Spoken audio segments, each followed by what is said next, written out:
Declan McLaughlin is a singer-songwriter from the Bogside in County Derry. Some listeners will remember Declan from his time in the bands The Screaming Binlids and The Whole Tribe Sings. By day or by night, Declan works in a harm reduction unit in his hometown, and he's also a well-travelled on his musical journey from all around Ireland to all around the States. Hi Declan, you're very welcome to the Celtic Soul podcast. It's been a difficult year for those of us who work in the event, music and arts business, with COVID-19 shutting down gigs and events for over a year now. But with the vaccine now in play, are you optimistic about getting back gigging soon? Yes. I hope, I think like everybody, we want this thing to kind of pass, or we need to get past it, physically, mentally, economically, socially, just to kind of get some kind of, social contact again back with people. I hope it's like the music industry or the entertainment industry, I think, has taken it pretty bad.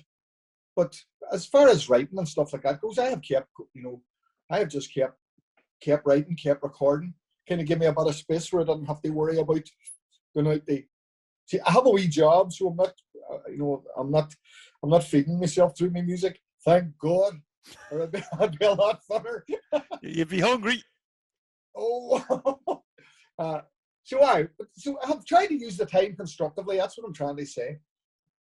Yeah, I work in the events game and a DJ as well, and like even when we get back, okay, you might get a couple of gigs DJing, but if for us to run an event, we have to plan it, we have to book it, the venue has to give us a guarantee, we have to pay the venue, then we have to get our artist, be it for a spoken word or a musical gig or a festival or whatever we're doing. So you're talking 12 months down the road, and that's the kind of scary thing. But I agree with you about what you're saying. You could write, and up until this, I was getting the fanzine out once a month, doing some live stuff, doing a bit with keeping the website going. But since the lockdown, I've nothing else to do, only the website, and we started the podcast, and we started a YouTube channel, and it's been very positive, and positive for the mind, Declan, because I think I would have struggled without having something to do, because we're not meant to be locked down. We're physical creatures. We're creatures who like to meet, and I love a pint, but I love the social aspect of the pub. Yes. I never would have been really someone to sit at home and drink, but on a Saturday night I go to the office, I get me a couple of cans, and I have a Facebook disco. I have a Facebook disco with myself, but it's not something I would, it's not something I'm not into watching box sets, and it's just getting out and missing the football shocking as well. So for you as a gigging musician, you've brought 3 albums out in this time, Declan, and in a short space of time, when you think of it, 3 albums come out. But when I had Paul Heaton on the podcast, Paul brought an album out, but he hasn't toured it yet. So you now have 3 albums to tour. How is that going to work? I'm going to be buzzing. Well, the reason why that came about was I had an album that I had recorded just through last year, which was The Path of Most Resistance. And I put that out when the fucking pandemic hit. So I was kind of sitting, and I had the time that I would have allocated for, going out to tour and going out to push the record. And I would usually go to the States for maybe 2 months, all of that time, and then had free. So what I started doing was looking at the stuff that I had recorded before that I had never ever put out, or I had only ever, that some of the stuff would be on demos and stuff like that. So I got some of it remastered, remixed, and I got a couple of pound off the Arts Council here. So I decided I would put out those 2 albums. It's not like I recorded them last week. They were recorded over the last probably 5 years. But I had them sitting there and they were doing nothing. So I thought, right, here's, I've been thinking about this for a while. So I thought I'll put them out, and I'm quite happy with it. They don't go, I have had them on sale here locally with a couple of shops in Derry just to give them a kind of chance. And then now this weekend, they're going to be out on, you'll be able to buy them on their web. And they'll be shipped all over the world, hopefully. Yeah, we'll put a link on to the podcast description. So if you watch, or if you're listening, just click in and all the details will be there. Now, you mentioned there, you were kept busy with the albums, and thank you very much for the Path of Most Resistance. We played a couple of songs on the podcast, and they've been very, very well received.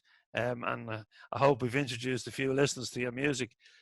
And they're starting to say nice things about you, but Christy Moore and Damien Dempsey, kind of tweeted and would be well known to all our listeners, and they've been very positive about your music, and you supported Damien in Vicar Street before the lockdown.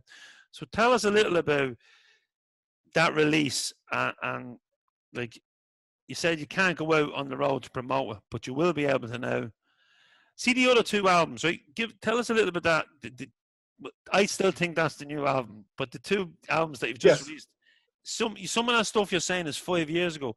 So yes, is it still relative now, or were you listening going, oh, like how does that work?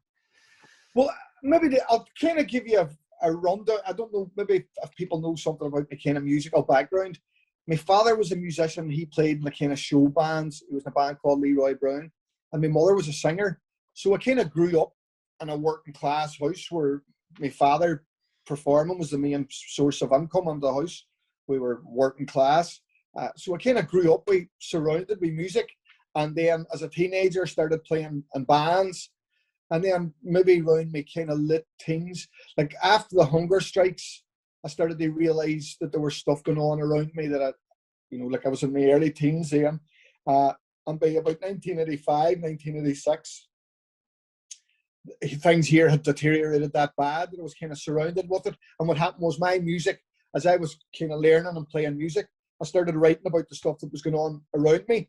So I became involved with a fella called Paddy Nash, and we started a band called the Screaming Bun Lads. Would have been the late 80s we started playing. But we just started writing about the stuff that was going on around us at the time. And although we kind of knew all the kind of rebel songs and all that kind of stuff, the kind of rebel songs that we knew, it was Boys of the Old Brigade and the kind of the Wolf Tones and all that stuff.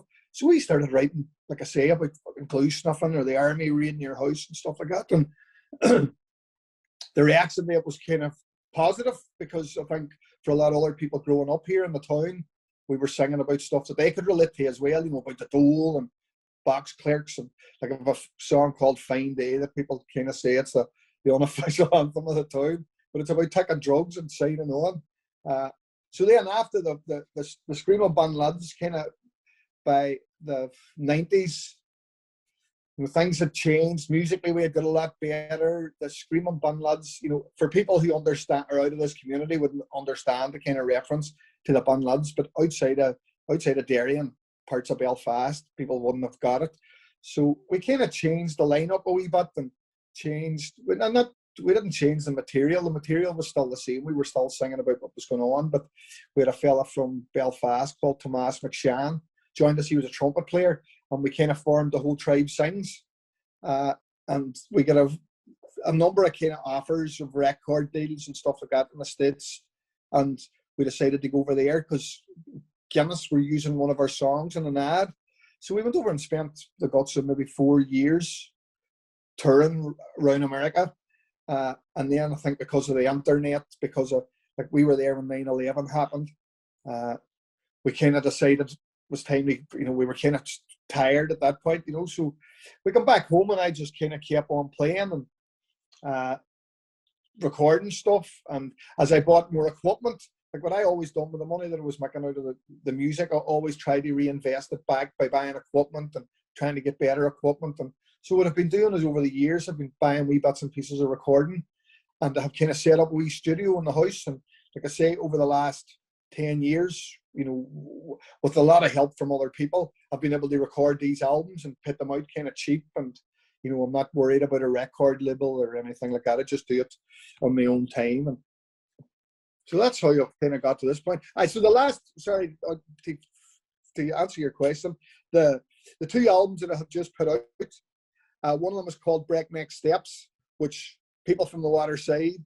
here in Derry, I know there's a set of, if you know Derry, Derry's all hills, and there's a set of steps that run from Gobnascale down to the end of the bridge, and that's what they were called, the breakneck steps. So I've kind of, I spent a lot of my teenage years around that part of the town. So I kind of named the album after that. And then the other album is called No Big Deal, which was the first album I kind of recorded after the whole Tribe Sings, and happened to be a lot rockier. People would know Rory O'Doherty from Kelly's Main. He plays bass on it, and my sister Tina sings on it, and there's a load of other local musicians. Happened to be a lot more rocky, where the Breakneck Steps one would be kind of soul dancey stuff. But the Path of No, or the Path of Most Resistance and the High Flats album, they're fairly country, because I think I've kind of come back round to listening to the music that, you know, when I was a teenager growing up, the stuff that my mum and dad would have been, you know, like Wally Nelson, Crosby, Stills, Nash and Young, all that kind of stuff. That's the stuff as a teenager that I was like, you know what I mean? I was listening to Motorhead and the Sex Pistols and Black Sabbath, and I remember my dad trying to get me to listen to a Crosby, Stills, Nash and Young album. Me going, fucking happy rubbish, I'm not listening to that. You know? And I'm saying to me at the time, you don't get it, but you will. At some point, you'll realise how good this album is. So I've kind of come full circle to back playing kind of country happy music. But that's like that's what we all do, because you know I grew up. I was massive into ska. Yes. Like in my house, my oldest brother was a boot boy, so there was kind of glam rock music there, which, you know, Slade and stuff like that. The next, I'm the youngest. The next brother was a punk who got into rockabilly, so I had everything from Stiff Little Fingers, the Undertones, you know, a local band to you, right up to the Stray Cats. And then the next brother came along, and he was into mod, so we had the Jam, and I had Secret Affair and Dexter's Midnight Runners. I came along, and it was Two Tone and Madness and that. But they all moved to London, and my eldest brother got married. So I was left in the house with all these records, which I still have. So, you know, when I was getting bored playing me ska stuff, and I was getting a little older, and ska was kind of, you know, the bands were moving on, you know, they were breaking up or they were moving to a different sound. So I was going backwards. And, you know, when you go backwards, I discovered Jamaican ska and reggae and everything. But it does go full circle, because, you know, my mother used to like Patsy Cline. I love listening to Patsy Cline. And I think when you get older, you know, you leave your tribe as you get older, and you become more aware of what your father says about Crosby, Stills and Nash. And, you know, you start, like, my son's starting to produce dance music now. And a couple of years ago, if I even suggested a DJ to listen to, you know, like Tim Deluxe is a friend of Baz's, my best mate, and Tim's, you know, a huge producer now and headline festivals around the world. And Fatboy Slim uses his, you know, his stuff, and he opened up his gig on that famous gig on Brighton Beach with one of Tim's tunes. Now, if I had to say to my son 2 years ago, oh, why don't you listen to Tim Deluxe, he would have laughed at me. But now he's wanting me to introduce him to Tim Deluxe, you know. And as you get older, your music gets broader. And I wouldn't have listened to much, I suppose, rebel music or trad music when I was younger. I was probably late 20s when I really started to listen. Now, okay, I'd be at gigs and that, but and I started maybe listening deeper. And that was probably the first band to get me into really listening to, you know, that kind of music was the Blarney Pilgrims and the Glasgow sound. It wasn't the Irish sound, because the Glasgow sound was more punky. There was bass, there was drums, and that kind of, you know, and it kind of it was trad music or Cayley music with balls, you know. You know, because previous to that, like, the best thing that I'd ever come out of Irish music for me was the Pogues. But then now I had bands like the Blarney Pilgrims and Shebeen and Era Og, and, you know, and I didn't have to go far. If I went to a Celtic game, I could go into a pub and see these bands. I didn't have to queue up, or, you know, you could see them before a game or after a game, and that made a big difference. And I remember when they started to come, as you know, we spoke earlier off about them coming into Derry. I remember them coming into Dublin and that, and it was refreshing. But then, of course, what do? You actually go back to who wrote these songs, and And then I was digging out old Barleycorn records belong to me mum, so like it does go full circle. But I just want to stay on the part of No Resistance, because you did say there was, a country feel to it. That's exactly what I got off, a country vibes, American feel. And did that come from your influences in America? And did America change your songwriting? Uh, no, I think growing up as a kid, it was Starsky and Hutch. America was the kind of, you know what I mean? I grew up in a place called New Buildings. It was a housing estate, a loyalist housing estate just outside of Derry. So you kind of get lost in a TV, and American TV was what we were getting at the time, So always kind of, I probably romanticized about it, but I've always wanted to go. I've always wanted to see it. And I think because the music that I've always listened to has probably been 90% of it probably has been American music. So, but as well as that too, that kind of music is fairly easy to play. You don't need to be fucking Wang Mei Malmsteen or you don't have to be doing any of that there. And I love the fact that something can be stripped back. What you're trying to, I always think what you're trying to do with a good song is you're trying to project an emotion as far as it can go, that it touches other people, that you can write about something that is very local, but you can make it international, that you can make it universal, because that's what I try to do. A lot of them songs that I write would be very much, American country. What I'm trying, a lot of it is I'm trying to write about Derry. I'm trying to put some kind of connection to what I have here. And it's yeah. Now when you say Derry, like when you peel back the lyrics, they're kind of universal, because like everywhere has, I suppose, like you sing about drink, you sing about drugs, you sing about what's going on around you, as you said earlier. But you can really see it in that album, and in the previous album, we played out one of the songs, "Freedom's Not a T-shirt," which has become kind of, it was a favorite around the office here, because Roland's a musician, and I came in one day and I can hear him. I go, and but when he put when you sent him the MP3 and he put it on the end of the podcast, it was kind of playing along with him, and like we play out with a song every week, but and generally he doesn't. He when we played out with Billy Bragg, he said, "Oh, I'm going to learn that as well," But when I go onto YouTube to look at that, that song, and because it's on my Facebook Saturday Night Disco, which I share some Saturday nights. But you do hang in the lockdown for company. But Declan, like it's just, where does it description? It just says, freedom's not a t-shirt, and you kind of say it's for people wearing Che Guevara t-shirts that are made in sweatshops, and it really got me thinking.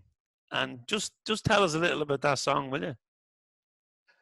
Well, the song kind of come out of, I don't know, people of a certain age might remember this. This was a load of years ago, and there was one of those fucking shabbily made factories, and some kind of shanty town, and the fucking factory had collapsed, and there was hundreds of women fucking just killed, because of bad building regulation and no health and safety and all that. And I remember watching it and going, that was my mother 30 years ago, working on the shirt factories here in Derry, with the same, that's for certain people, life doesn't move on. We in the West, we live off the backs of these people in the poor countries, and like I say, 30 years before, it was my ma that was in a sweatshop here in Derry, putting shirts together for Wranglers or for Lee or for there was jeans factories and stuff like that. And what they had done was that level of poverty had just moved to another country. And I thought to myself, here we are, we're wearing, we want the best of fucking cheap clothes and we call ourselves revolutionaries. And, so it's a wee bit about that, and about it as about the kind of people that see protest. There's more to politics than just protest. There's, fucking people dying at borders. There's, just because you march around a town with a placard, doesn't get you off the hook for what needs to be done. So it's just about accountability and politics and stuff like that. So. you were obviously angry when you were home. This time of the morning. No, we won't put it out till 5 o'clock. So yeah, you're obviously angry at that time, and that takes me back to Derry, because when I think of Derry, we think of the famous wall, we think of Martin McGuinness, we think of the undertones, we think of the troubles or the war or the conflict or whatever people, we think about, Bloody Sunday. It's there's so much goes round your head when you think about Derry. And you were born there in 1969, and as I said, a city at war. Yes. Can you tell us a little bit about growing up in the city, and when you first became aware that you weren't living in a normal society? Right. Well, to kind of give you again, my mother and my father was from Craigan, and my mother was from Ardmore, which is just outside of the city, which then was the country. My ma didn't really want to move because when I was born was just exactly at the start of the Troubles. My dad used to joke, he used to call me a barbed wire baby, because all the kids that were born in 1969, that was a kind of term for us, barbed wire babies. And so we ended up moving out to a place. There was a number of these because of the housing issues, a number of these housing projects were built out around the edges of Derry. There was new buildings, Strathfoyle, Lettershandoney, and what they were doing was they were trying to alleviate the housing problem that was in the city. So they were moving Catholics out into these predominantly Protestant areas. They were mixing the housing estates, 60% Protestant, 40% Catholic, just so that they could try and play with the numbers again. It was a form of gerrymandering. So we ended up living in new buildings, which was a huge, some of you may know of it. It was a large Protestant housing estate. But for a large part of it, it was cool, you know what I mean? Through the 70s and stuff, I didn't really understand, I was just a kid. But I remember the whole thing about religion becoming more and more, people saying, other kids that are when you around, talking about, me being a Catholic and me trying to figure out what was the difference. But then as we got to the early 80s, the first hunger strike, then the second hunger strike, then, I was 13, 14. And at that age, you kind of realised, because the tension at that point had got the boiling point, because, like I say, we were living in a predominantly loyalist housing estate. So I would have been sent to Craigan, up to my Aunt Anne's, to stay when there was trouble. So it was safer in the heart of Craigan than it was in New Buildings. So just you see the army, because I grew up surrounded with helicopters and soldiers stopping cars, it became so normal. And then by the time I got to secondary school, Paul Wooders was a friend of mine, he was killed. My aunt was killed.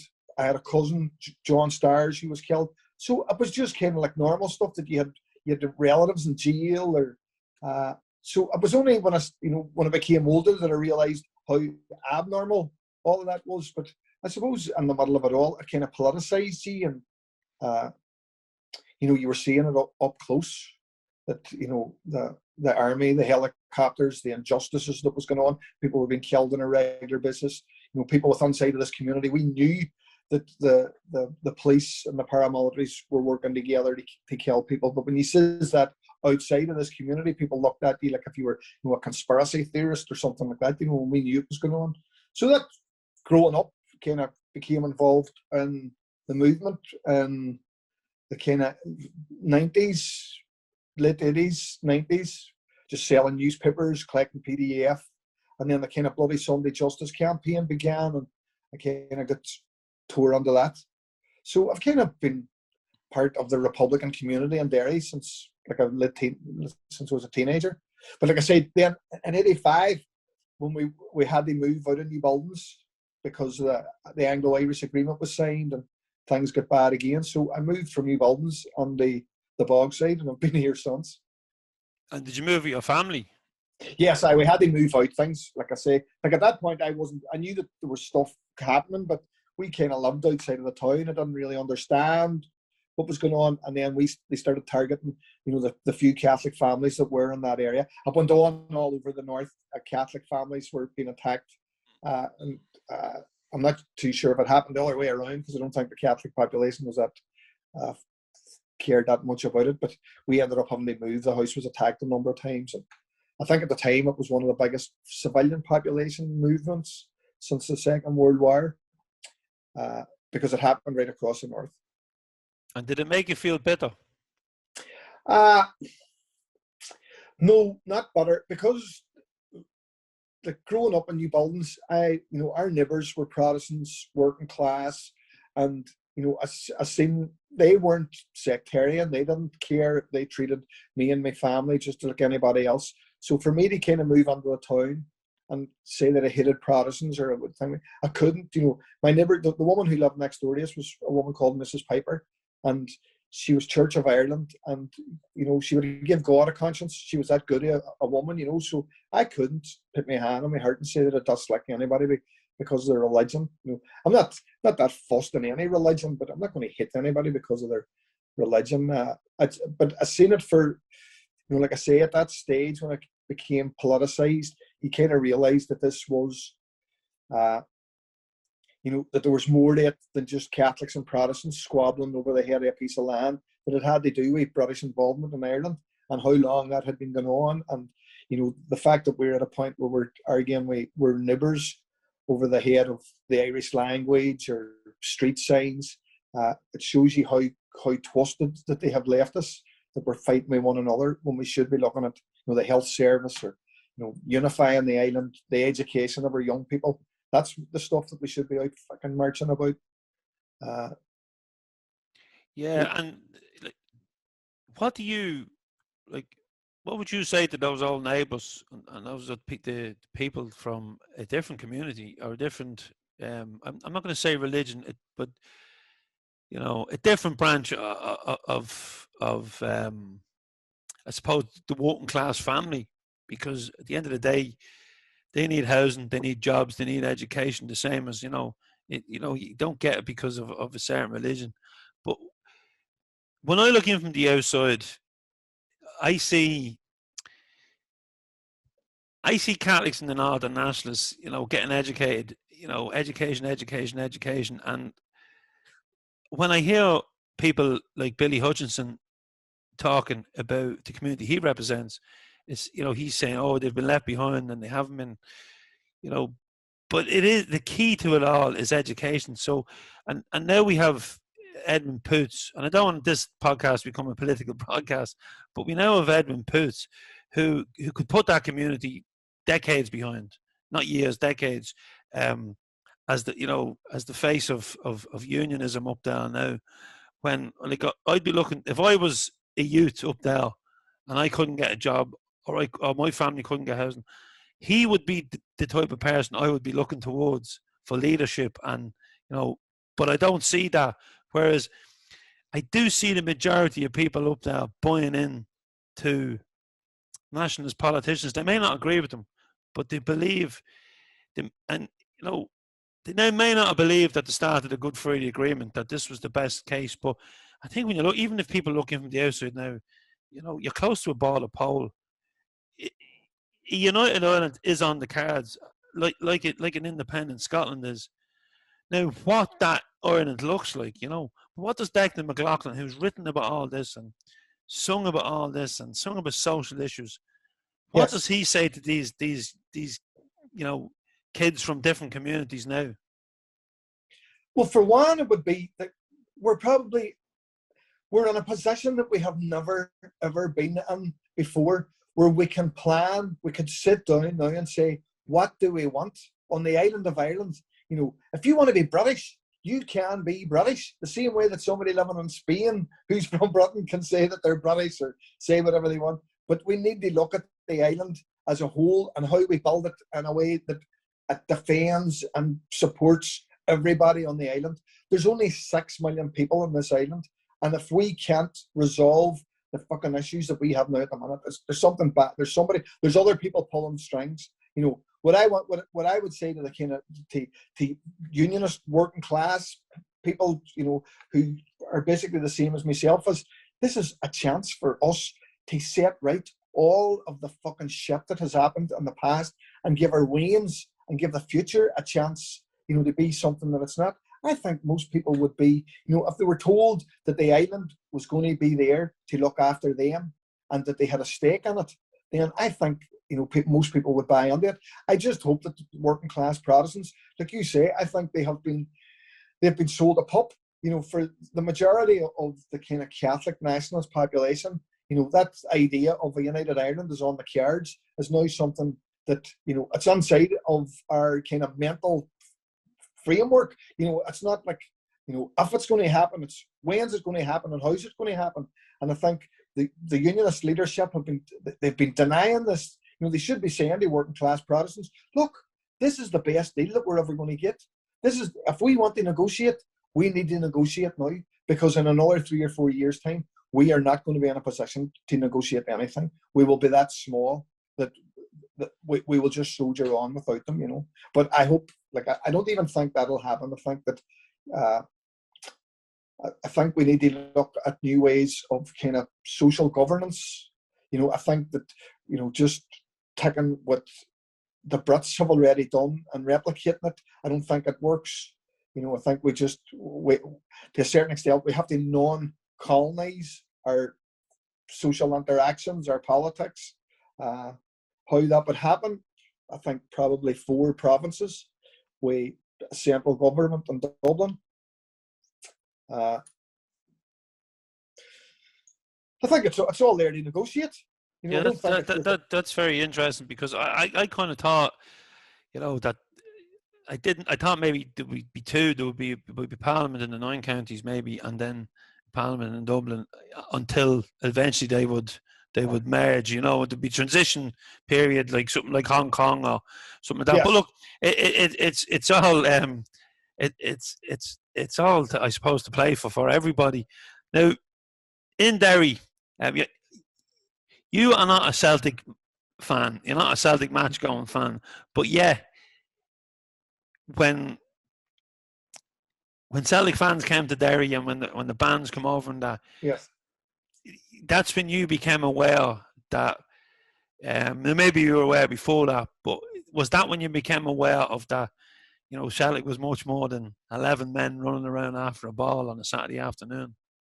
Well, it kind of, to me, it would have started, like I say, I'd have been involved in the organising of the Easter March and the Bloody Sunday March and stuff that would have been happening throughout the year, and there would have been always meetings where you were bulleting people. So, like I say, at some point, probably 70% of the Glasgow Celtic supporters have slept on my living room floor, because we used to bullet people all the time from bands, and then I got to know Gary Ogue and a lot of the musicians and stuff like that. So again, kind of growing up, Celtic wasn't really there was other stuff going on, outside of football that we had to contend with. But it was only when the supporters started coming over from Scotland that I realised that these people are all Celtic supporters. And then, like I say, I realised then the history behind it and the solidarity for not just for us, for South Africa, for the Palestinians, for Black Lives Matter. And I think it's that sense of community that has drawn me towards it. I know fucking nothing about football. I couldn't tell you whether the ball was stuffed or blew up, but it's the people it's the people who are involved in it, and anywhere I go, that's what I look for Celtic supporters clubs, and a lot of the gigs that I would play, even across the states, at Celtic supporters club, because they'll have heard about me through other Celtic supporters. So it's a great. It's part of a community that I feel part of, even though I don't know nothing about football. But it's interesting you should say the States. I find a great sense, and it's kind of like the GAA over there, the Celtic Supporters Network, which includes, a lot of Scottish people who left the islands, and a lot of Irish people. And then there's, you've the token Yanks, like my big mate Rick, who lives in Detroit. Rick was in the American Navy or the American Army, and he was based in Dunoon, and he went to see Celtic, and he fell in love with them. So there's so many different stories, and like all his kids now, nothing to do with Ireland or Scotland, are Celtic fans, and they travel over the games, and which is a long journey from Detroit. But I find there's a whole sense of community, even between all the clubs. They help each other. Yes. They look out for each other. When you go to the convention in Las Vegas, and I know it's now just thousands of people, but you'll see the organisers of each club having their AGM and, putting plans in place for getting games beamed in or fundraising or whatever you do. So I would imagine that, like, over there, that if you live in a town or a city that has a supporters club, you're kind of drawn to it because it's kind of an extension of your Irishness. Because as Hugo said last week on the podcast, you feel more Irish when you're actually living abroad than you do. Yes, you're more conscious of it. As well as that too, it's because the whole Celtic thing, as there's a left wing, there's a political element to it that you don't get with the AOH, that you don't get with a lot of those other kind of Irish organisations. People who are part of a Celtic supporters club in Boston are there, because they're Republicans, because they believe something bigger than just the football thing. And I think that's a very important part of it. It is to me, anyway.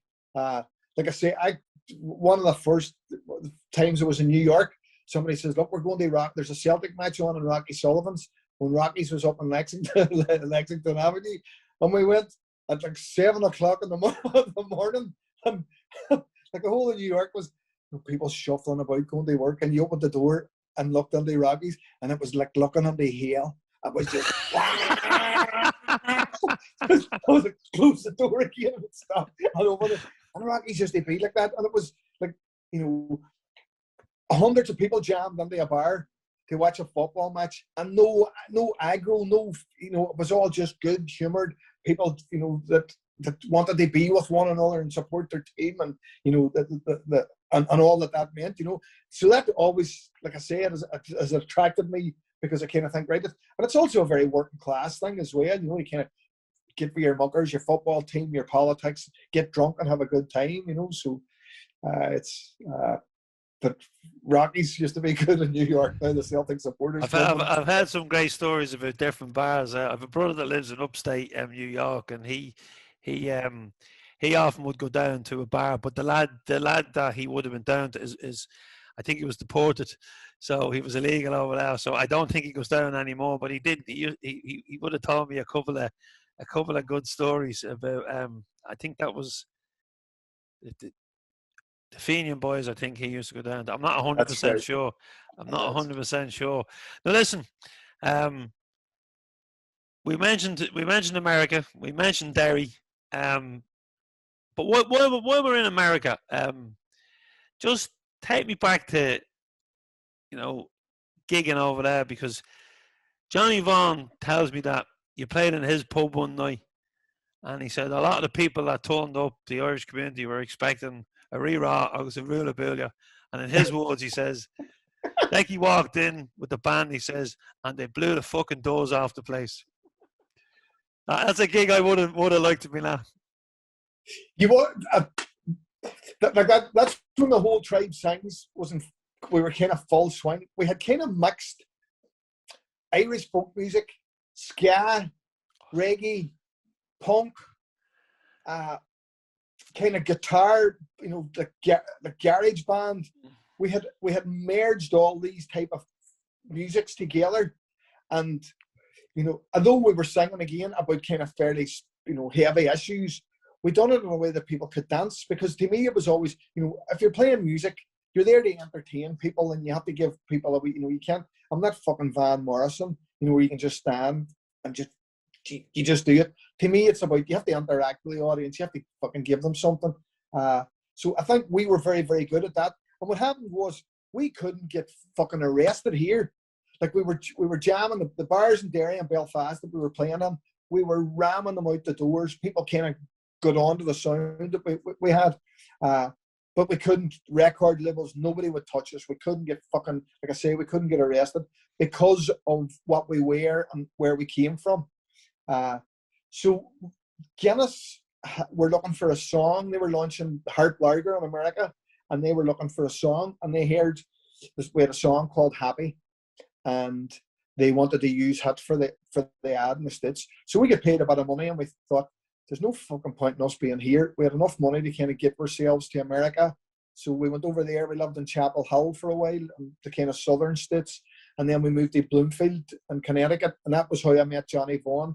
Him and Daisy were working in a bar called Half Door and Connecticut. And what people used to think was because we were Irish, that they were going to get diddly-dee stuff, and we were far from it. Not that we could play diddly-dee stuff, and we used to drop it in and out of the songs and stuff, but we weren't a diddly-dee band. We were a bar, ska, punk band, you know. So, but we used to get a really good reaction because I think the Irish community in America as well were looking for something, you know, that wasn't diddly-dee, that wasn't, you know, that we had merged all these other forms of music and kind of come up with our own form, you know, like a really good bar band that people could dance to, that you could jump up and down to, that you could believe in.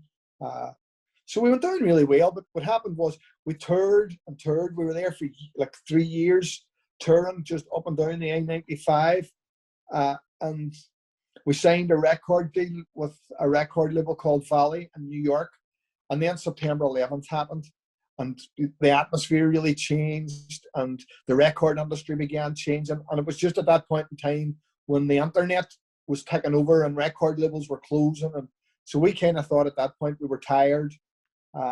We were doing a lot of drinking. We decided to kind of knock it in the head. So the kind of band broke up, and I stayed on for a while and then moved back to Derry again, but still kept performing and going back out. So, but the States, I loved it. Like we played CBGB's a few times. We played the 930 Club in Washington.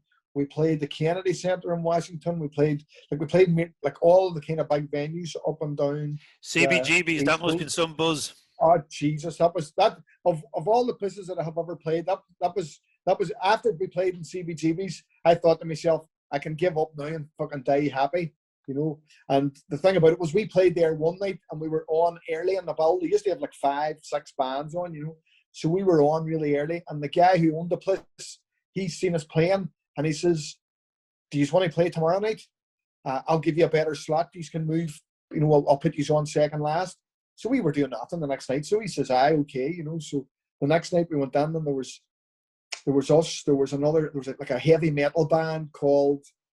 Oh, they're really big now at the minute. But there was them, and they had to change around their slot because they were playing somewhere else. So they says to us, "Look, can we swap? We'll go on second, just go on last." So he says, "Aye, no bother at all." So we had being Derry fellas, we helped them on with their gear and off their gear, and they were like, "This is fucking incredible." They're going, "No other bands ever, you know, none of the bands would ever help you around here, you know, just give us a hand." So they hung about and watched us. So that was good to get playing CBGB's, and the Kennedy Center was really good as well. So there's a whole pile of places that we played on. And when I think of that CBGB's, I think of Blondie, and I think of the Ramones. That's the two that kind of stick out.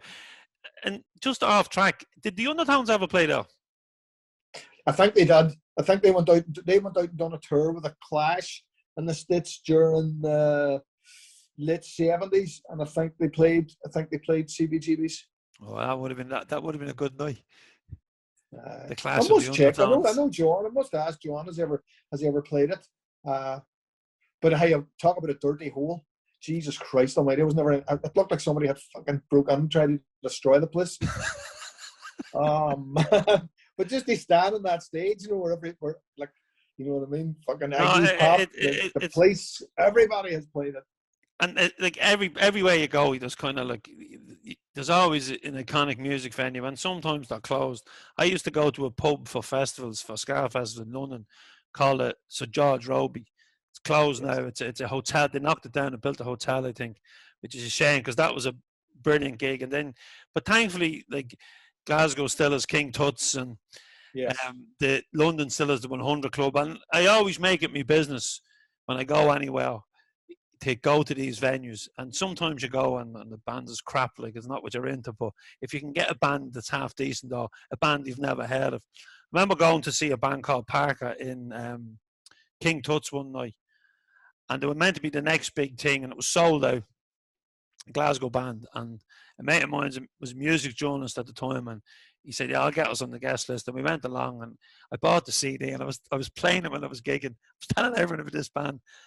6 months later, I said to Michael, "Michael, whatever happened to that bag?" He says, "There was a row in the dressing room that night and the lead singer left." And every record label was there to see them, as a lot do in King Tut's. And he flipped the lid that night, the lead singer. That was it.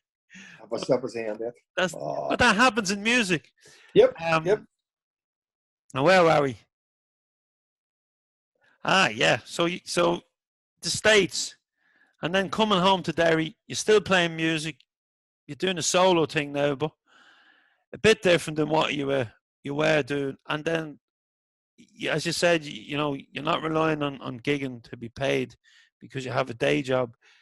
And you walk. Am I right in saying that you walk with street drinkers? Yes, I work in a place called the House in the Wales. It's what's classed as a harm reduction unit, but when it really is as a kind of residential unit for living quarters for street drinkers. So we kind of become a long-term living facility for people with alcohol and sometimes drug issues, But I've done that kind of work on and off. It's on the Bogside, so I've always been kind of involved in community work, and that was always, so that's what I do. It's a 25-bed unit, and what happens is the men are allowed to drink, and they're allowed to drink on the project. There's an area set aside for them, so it means that they're not out sitting on the street. They have an alcohol agreement in which they get so much alcohol per hour, maybe a can of beer, a can of cider. So it means then they can kind of maintain their drinking. And it means like they're not getting, hauled off to hospitals or arrested or, like I think Glasgow and Derry understand that we have an issue with alcohol. I think more so than any other drug. And if we don't start dealing with it in some kind of positive way, we're just going to continue to create more and more of it. But that's what it is. Yeah, there's one on the way if you're walking up from the Gallagate in Glasgow. There's one. It's the Belgrove Hotel. It's an old hotel, and it's obviously. Yeah. But it's kind of like it's so sad, but it's funny because the lads are outside begging, and there's an off license right beside the and it's like something out of still game, and it's not funny, but you do smile when you see it, when you give one of them a couple of quid, and you know where he's going. I know there's characters involved in it. It is, but again, it's back to that issue of addiction is a serious mental health issue, and again, in kind of working class areas, it gets pushed out onto the street. When people are kind of ostracized because of it, and it's not. We wouldn't treat people with cancer the same way. People with addictions need to be helped. They need to be looked after. Sometimes they don't have the capabilities or the skills to look after themselves. And we do, as a society, have to kind of look after the weakest people that are there and the people who are sick and the people who need it. And I think it's important that we do. It's a reflection of the society in which we live in. And I think that's one of the things, one of the reasons why I love Derry is because people in Derry are very, very supportive. Like we would have virtually no people sleeping on the streets at night, or like people are we kind of look after our own, not look after our own, but we kind of look out for people, which is a good thing. I think people here are very socially conscious. Yeah, we've a Sinn Féin councillor here, Joanna Bourne, and she's been, trying to get. There's an old priest's house here. The chapel is closed, and there's a big, huge house beside her, and she's been trying to get it turned into a wet hostel. Because there is people drinking on the streets, and we've had a couple of lads who've come in over recent years, a couple of maybe East European lads. I think they possibly could be from there, and one of them was a lovely man, and he was fed. A local shop used to feed him. Joe looked after him, but I walked my dog early every morning, and I would meet him most mornings because he'd be up early. I don't know. He was sleeping in a derelict house, and he would always stop and ask could he rub the dog, and his English was broken, but a nice guy. Obviously had nowhere to wash properly, but he died there a couple of months ago, and there was a fair play to the people in the town. There was a GoFundMe to get him repatriated, and a few quid for his family and that, but this is a lovely thing. This man would, people. He was a big, strong guy, and people would probably be afraid of him if they seen him. But he was the most gentlest with me. I have a big dog, and he was so gentle with him. And wouldn't it be great if he would have had a place to go, and because I think Joe was the only one looking after him in the shop. He probably done a few things with Joe around the yard or whatever, but maybe he wouldn't be dead if he had somewhere to go. And as like you say, they're given a can an hour or whatever, it's controlled drinking, so they're not out on the streets in these cold nights or even warm nights. But if it's raining, they could be lying somewhere damper. So it's kind of sad, and I know there's resentment to it in my hometown because people don't understand, and maybe if they went up and had a look maybe at where the one in Derry where there's no one sleeping on the streets, and maybe the likes of yourself could talk to them, because I think it's education, isn't it? It's just making people aware that there is a better, and it's great the way you spoke about the mental illness problems that goes with addiction, because I think people just go, oh, he's a pisshead, or he's a scourge, or he's this, or he had a job and now look at him, and nobody ever wants to be. Nobody wants to be in that position where you're, like I say, I work along with people with severe addictions, and it has destroyed their lives. And if you want people to get better, or if you don't want them to be a drain, I know what you're saying is people have this kind of argument, oh, they're a drain in society, or look at them clogging up the city centre and things. The first thing that you need to do, if you want those people not to be in that position, is help them to get their dignity back. And the way that you do that is you treat them like human beings. You give them the same rights as everybody else. Now, they may fall down, they may continue to fall down, but some of them will get better. Some of them will address the issues that need addressed and will get help with their mental health issues. If we can't, as a people, make sure that people have a roof over their head and, the basics that should be afforded to every human being, a roof over your head, somewhere to clean yourself, food and warmth. If we can't give that to everybody, there's something badly wrong. And see, anybody that denies that to another human being, you're fucked up. If you can't see that there's issues that need addressing, we can't just keep closing our eyes to it, because at some point it will come to your door. Like, see, for everybody that has an addiction, there is 7 people, on average, there's 7 people who are directly affected by it, maybe friends, family, their work, but somebody else is being, and that has, that impact upon society, especially somewhere where we have such a fucking issue with alcohol addiction, is massive. Can you imagine the amount of money, like, what is 93% of the people in prison are there because of crimes that were committed because of alcohol? There's something badly wrong with society if we can't look after people and we just continually criminalize people because of an addiction. And it's something that it makes me angry, because I see it on a daily basis where people are being treated less than human. And it's so ugly to see, a society where we're supposed to be civilized and people are treated so badly. Now, and I know we're a lot better at it here in Derry than a lot of other places, but it shouldn't go on anywhere. You know what I mean? There should be facilities for people who can't manage, people who find themselves, like, all of us are only 2 or 3 paychecks away from the street, realistically. So we shouldn't, we need to realize, or we need to figure out how we look after these issues and sort people out here and those kind of predicaments. I know.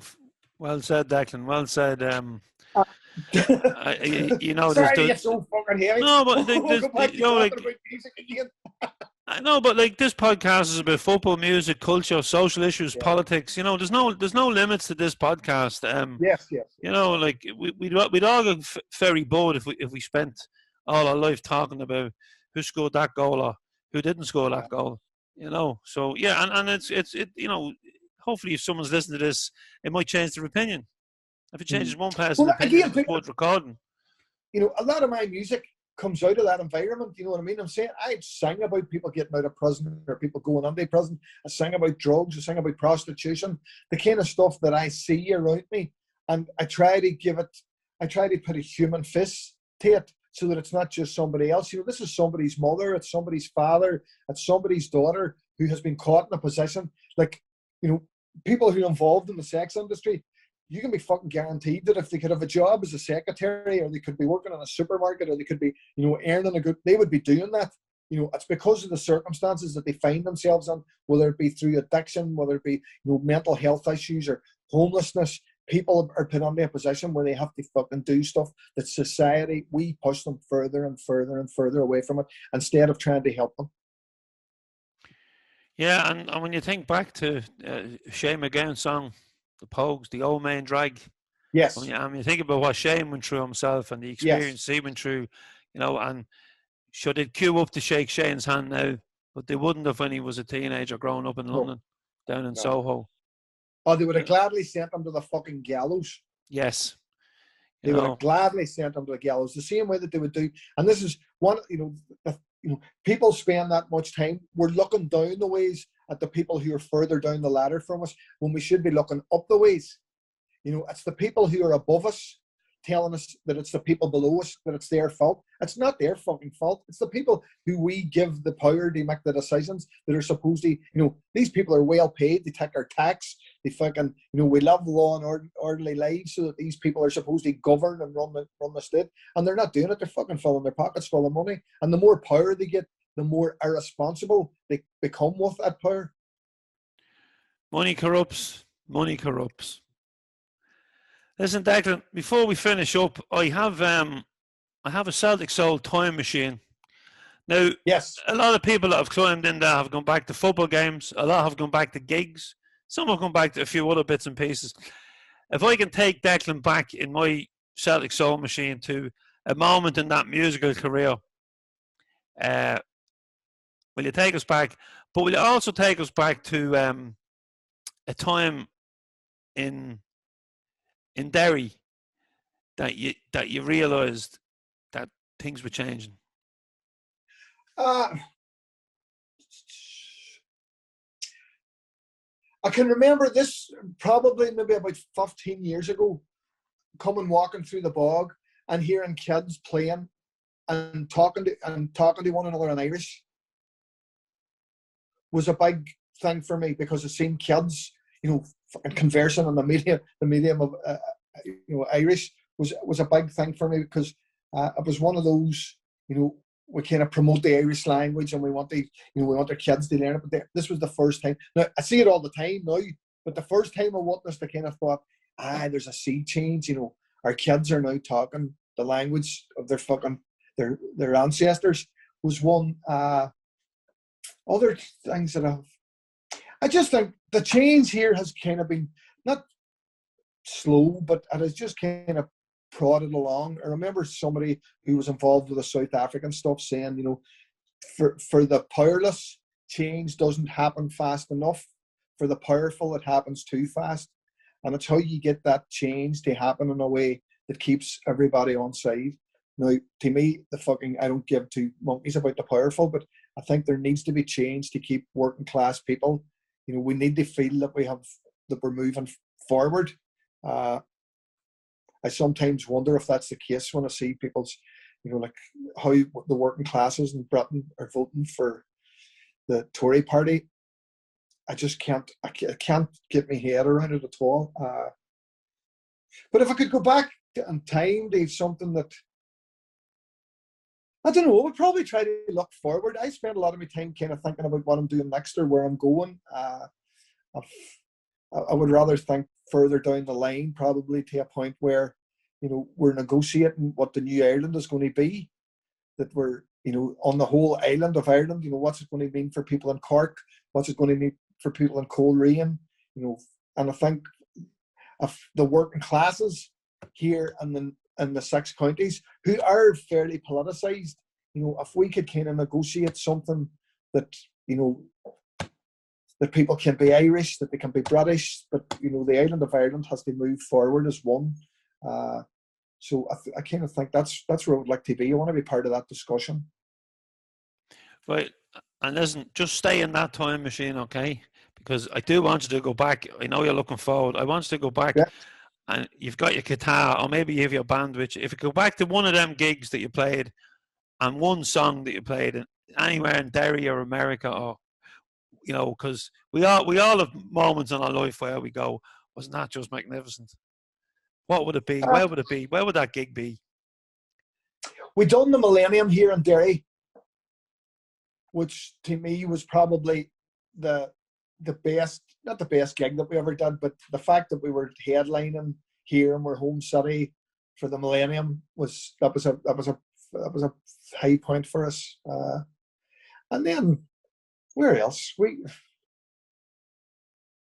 were a good time band. You know, people used to come to see us because we, you know, it was, you could dance, you could drink, we could, you know, and at that point in time when we were kind of on the crest of that wave, there was no, you know, it was that point between the kind of war and the ceasefires had come on and the police weren't accepted, you know, so there was no law and order, so the bars could stay open, we could party, we could, you know, there was, as a community, we were looking after ourselves. So there was, at that point in time, I think Derry, you know, that's 94 up to 2002, probably was a great period of time.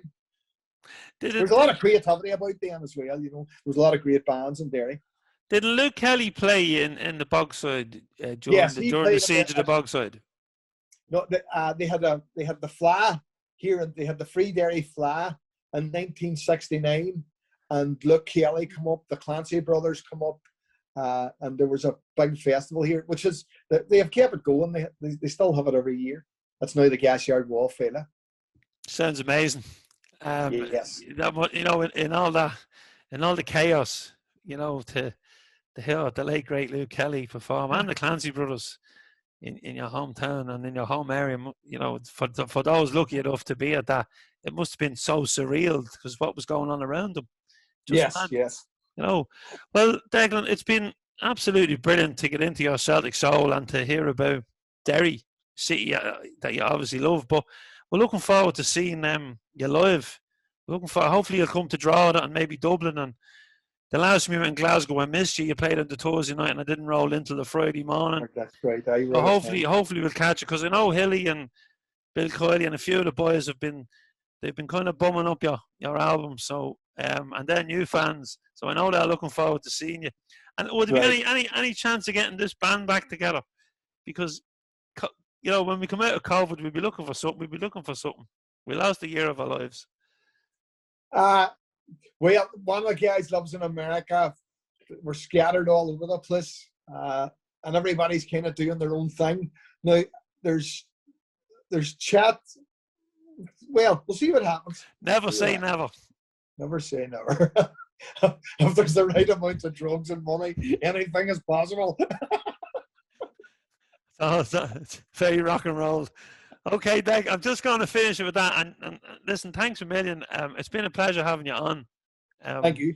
It's been so insightful just to get inside Derry. Really, I think you've brought the listeners into Derry, and I think you might get a few more tourists now coming up after hearing. Oh, please come! Honestly, God, because like I've played all over the world. Like, my music has given me the chance to kind of go everywhere. Like, I've played in Libya, in France, South Africa, Australia, all over the States. And one of the things I have found is the people in Derry, the sense of community and their camaraderie and the way that they welcome people in. Like, I went down there's a wee bar here called the Celtic Bar. You've probably been in it. And I went in there the other night for a pint. And there was a guy who wandered in from Belfast, just was looking for somewhere and he went looking for the Bogside Inn, had missed it and ended up in the Celtic. I was leaving it, fucking must have been 12:15, and the wee guy was blitzed. He fell in with a pile of people who he hadn't a clue who they were. They didn't know who he was, but all of a sudden they were all the best of friends. And that's the type of people that love around here. You know, they look out for people. They want to welcome people into it. So come visit us. You're an ambassador for the city. Thank you, Declan. Thank you very much for having me. And sure, look, and I'll get you the tracks for the new album sent out now this weekend. Brilliant.